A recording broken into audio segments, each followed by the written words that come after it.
अरे सुतल शिव के जगाई हो शिव जागत। अरे जिया हो सुतल शिव के जगाई हो शिव जागत नहीं। तब भंगिया लेके मनाई हो शिव मागत नहीं। भंगिया लेके लालचाई हो शिव मागत नहीं। बाबा खाली सपने देखतनी कुछ होत नहीं खे, कृपा करी कि हमरो कुछ हो जाओ। ए बाबू तनी धीरज धर, सब मिली।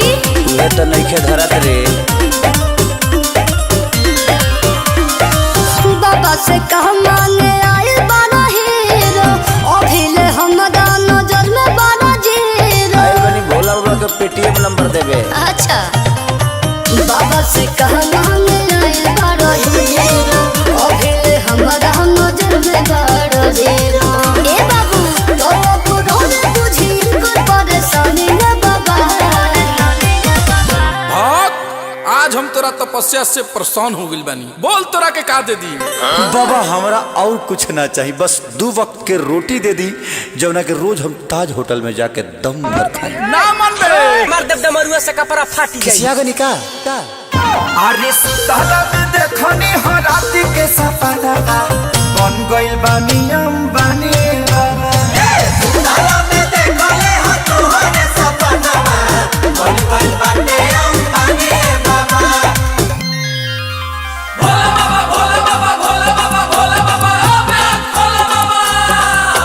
तू ही भविष्य वर्तमान भूतकाल आ हमनी पर कृपा बोलै हम महाकाल। बोला बोल बम बोल बम बोल बम बोल बम बोल बम। बोल बम।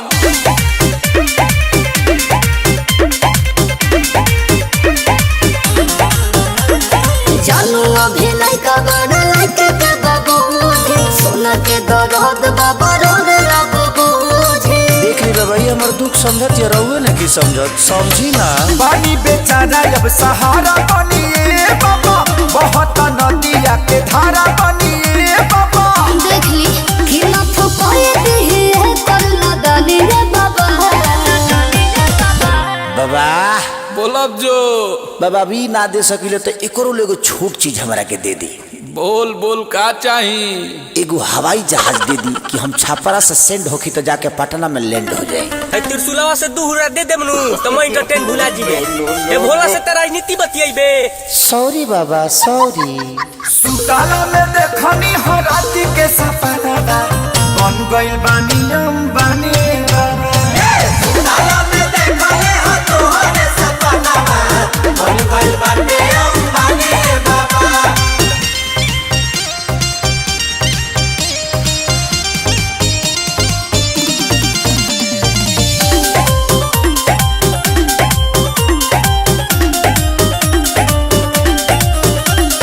खुला आँख देख के आए बस पनावा, पूरा जानी दिल बाबा रोने लगे गाना।